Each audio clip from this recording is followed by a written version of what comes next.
2021 మే 14 నాపై జరిగిన ఆ దారుణమైన హింస హత్యా ప్రయత్నం గురించి నేను కంప్లైంట్ గత నెల 10వ తారీఖు కంప్లైంట్ ఇవ్వడం జరిగింది. అప్పుడు మా టైపిస్టు జూన్ 10 బదులు జూన్ 11 అని చెప్పి దాని మీద తారీఖు వేయటం జరిగింది. టిపోగ్రఫిక్ ఎర్రర్. బట్ 10వ తారీఖే నేను ఆయనకి మెయిల్లో పంపటం, గుంటూరు ఎస్పీ గారికి, మీడియా అందరికీ పంచటం, మొత్తం మీడియా వాళ్ళందరికీ కూడా వాళ్ళ మొబైల్ ఫోన్లో చూసుకుంటే 10వ తారీఖునే ఉంటుంది. అలాగే అదే రోజు వాళ్ళు లీగల్ ఒపీనియన్ తీసుకున్నట్టుగా ఇందులో ఎఫ్ఐఆర్లో చూసినప్పుడు తెలిసింది. దీనికి ప్రూఫ్ ఏంటంటే నేను 10వ తారీఖే పంపించింది అందరూ చాలామంది మొబైల్ ఫోన్స్లో ఉండటమే కాకుండా 11వ తారీఖు ఉదయం 5 గంటలకే వచ్చే ఈనాడు పేపర్లో చాలా స్పష్టంగా జగన్పై హత్యాయత్నం కేసు పెట్టాలి అని నేను అడిగింది. చూసుకో ఓకే సార్, చాలా స్పష్టంగా ఆ తారీఖు కూడా చూడండి, 11/6/2024. సో 10వ తారీఖే నేను మీడియాకి అలాగే వాళ్ళకి పంపా. టైపింగ్లో స్టెనో 10 బదులు 11 కొట్టడం జరిగింది. మరి అది యాదృచ్ఛికంగా మరి ఆయనకి 11 సీట్లే వచ్చినాయి అని చెప్పి కావాలని 11 కొట్టింది కాదు. మరి ఏంటో టైప్ మిషన్ కూడా మరి ఎందుకని మరి ఆ టైప్ కొట్టినాడు బుర్ర 11 మీదకి ఎందుకు వెళ్ళిందో అది 10వ తారీఖు అందరికీ పంపించాం. 11వ తారీఖు ఈ పేపరే కాదు ఆంధ్రజ్యోతిలో కూడా స్పష్టంగా మంగళవారం 11 ముందు డేట్ చూపెట్టాం. లోపల పేజీలో పెద్దగా ఇచ్చి క్లియర్గా ఎదుగా పోలీస్ కస్టడీలో హత్యా ప్రయత్నం 11వ తారీఖు పేపర్లో ఆంధ్రజ్యోతిలో కూడా స్పష్టంగా వచ్చింది. 10వ తారీఖు లేట్ ఆఫ్టర్నూన్లో నేను అందరికీ మీడియాకి, ఎస్పీ గారికి, కాపీ టు డీజీ గారికి అందరికీ కూడా పంపించడం జరిగింది. 11వ తారీఖు అన్ని ప్రముఖ దినపత్రికల్లో, ప్రాముఖ్యత లేని దినపత్రికలు ఏదన్నా వచ్చి ఉండకపోతే చెప్పలేం, కానీ అన్ని దినపత్రికలు చాలా స్పష్టంగా వచ్చింది. సో 11వ తారీఖు కేసు పెడితే 10వ తారీఖే లీగల్ ఒపీనియన్కి రాశారు అని పెద్ద స్టేట్మెంట్ ఇచ్చి అసలు దీని వెనక ఎంతో కుట్ర ఉందన్నట్టుగా పిచ్చగా మాట్లాడటం జరిగింది. సో ఇది నేనేంటంటే సాక్షి రాతలకే, సాక్షి చదివే వాళ్ళే తక్కువ, అయినా నా వంతు బాధ్యతగా నేను చెప్పాలి. ఎందుకంటే ఇవాళ సాక్షి హెడ్లైన్ ఆ కింద సుధాకర్ రెడ్డిది మటుకు కలర్ ఫోటో వేసి నా ఫోటో మటుకు బ్లాక్ అండ్ వైట్ వేసాడు. పెద్ద ఫోటో వేసిన ఏదో ఏడిపోయిళ్ళు, కలర్ వేయచ్చు కదరా.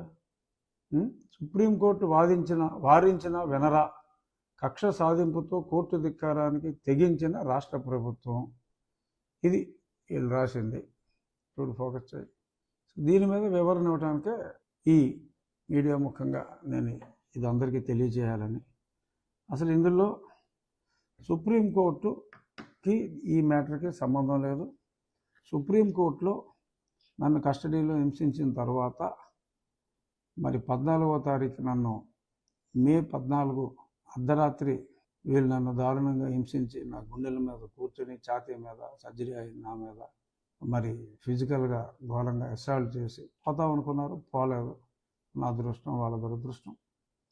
మరి 15వ తారీఖు నన్ను హాస్పిటల్కి తీసుకెళ్ళి హాస్పిటల్లో పరీక్షలు చేసిన తర్వాత 16 అంటే ఆదివారం నాడు సాయంత్రం నన్ను జైల్లోకి నెట్టబడ్డా. 16వ తారీఖు ఉదయం సుప్రీంకోర్టు అసెంబ్లీ అయ్యి హాలిడే రోజు వెకేషన్ బెంచ్ నన్ను వెంటనే మిలిటరీ హాస్పిటల్కి తరలించమని చెప్పడం జరిగింది. మిలిటరీ హాస్పిటల్కి తరలించేటప్పుడు అదే రోజు రాత్రి నాకు పరీక్షలు చేసి, సేమ్ డే నైట్ నాకు పరీక్షలు చేసి ఆ రిపోర్ట్ పంపాలి అని చెప్పి మళ్ళీ అదే ఒక 3 రోజుల తర్వాత, అంటే నేను 17వ తారీఖు నన్ను మిలిటరీ హాస్పిటల్కి తరలిస్తే ఆ రిపోర్ట్లు వాళ్ళకి 18 by evening, by afternoon or evening ఆ రిపోర్ట్స్ చేరిన తర్వాత 21, ఇఫ్ ఐఎమ్ నాట్ రాంగ్, 21వ తారీఖు సుప్రీంకోర్టు నాకు బెయిల్ శాంక్షన్ చేయడం జరిగింది. ఆ కేసు ఓన్లీ బెయిల్ వరకే. అప్పుడు నేను జైల్లో ఉన్నప్పుడు మా అబ్బాయి సిబిఐతో ఎంక్వైరీ చేయించమని చెప్పి అడగటం జరిగింది. ఆ కేసు అసలు లిస్టింగే కాల. 2 సంవత్సరాల తర్వాత ఆ మ్యాటర్ లిస్ట్ అయినప్పుడు హైకోర్టు ఏమంది అని అడిగితే హైకోర్టుకి వెళ్ళలేదు. అప్పుడు బెయిల్ ఇచ్చిన సందర్భంగానే సుప్రీంకోర్టుకి ఈ కస్టోడియల్ టార్చర్ గురించి కూడా అడగటం జరిగింది అని అంటే, మరి హైకోర్టుకి వెళ్ళి రావటం కరెక్ట్ కదా అని కోర్టు వ్యాఖ్యల్లో అన్నప్పుడు, we will go back to high court. If you suggest that I should have gone to high court, we don't have any problem to go to high court. At that point in time అప్పుడు సుప్రీంకోర్టులో bail ఉన్నప్పుడు దీన్ని కూడా file చేయడం జరిగింది.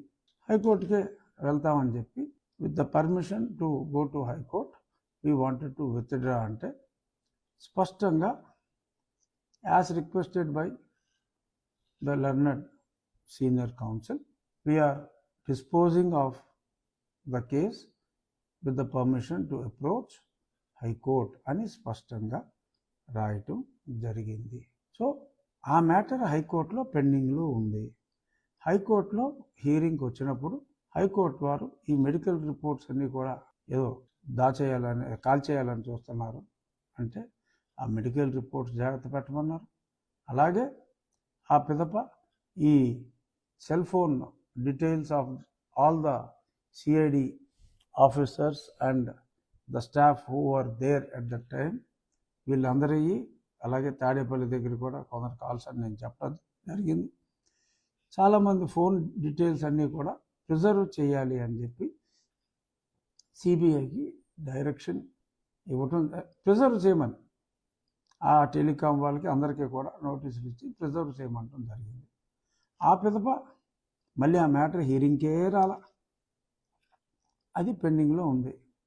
ఏంటి, preserve చేయమన్నారు కొంత డేటా, సిబిఐకి ఇవ్వాలా ఎవరికి ఇవ్వాలి అనేది పెండింగ్లో ఉంది. ఈలోపు మరి ఇక్కడ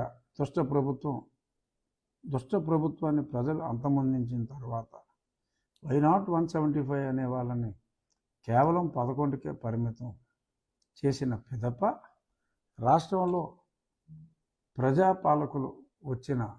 ప్రజాకంటకుల స్థానంలో ప్రజాపాలకులు వచ్చిన నేపథ్యంలో నాకు లోకల్గానే ఇప్పుడు పోలీసుల ప్రవర్తన మారే ఉంటుంది, అంతా చెప్పిన వెధవ పనులన్నీ చేసే పనికిమాల వాళ్ళు కాదు పోలీసులు అనే ఒక సద్భావనతో నేను ఇక్కడ గత మాసంలో ప్రభుత్వం మారిన తర్వాత నేను కంప్లైంట్ ఇవ్వడం జరిగింది 10వ తారీఖు. దాన్ని మొన్న మళ్ళీ అనుకోకుండా యాదృచ్ఛికంగా అది 11వ తారీఖు అయింది. ఆ 11వ తారీఖు నాడు ఎఫ్ఐఆర్ చేయటం, మరి నిన్న అది ప్రజాబాహుల్యంలోకి రావటం, ఇవన్నీ జరిగినాయి. ఇప్పుడు అక్కడ వాళ్ళు మాట్లాడే మాటలు ఏంటంటే, ఇవాళ సాక్షి పేపర్లో ఇప్పుడు 3 సంవత్సరాల క్రితం జరిగిన దానికి ఇప్పుడు కేసు ఎలా పెడతారు, అసలు ఇది చెల్లుతుందా, సుప్రీంకోర్టు తీర్పుకి అది కంటెంప్ట్ అవుతుంది, వేసుకోరా కంటెంప్ట్, చెప్పుచ్చు కొడతారు. కంటెంప్ట్ అని వేసుకుంటే మీకు కనీస అవగాహన కూడా లేని సుంఠాలు అని చెప్పి మా భాషలో చెప్పాలంటే జోడుచు కొట్టేస్తారు. సరే, దానికి నేను సమాధానం చాలా స్పష్టంగా చెప్పా.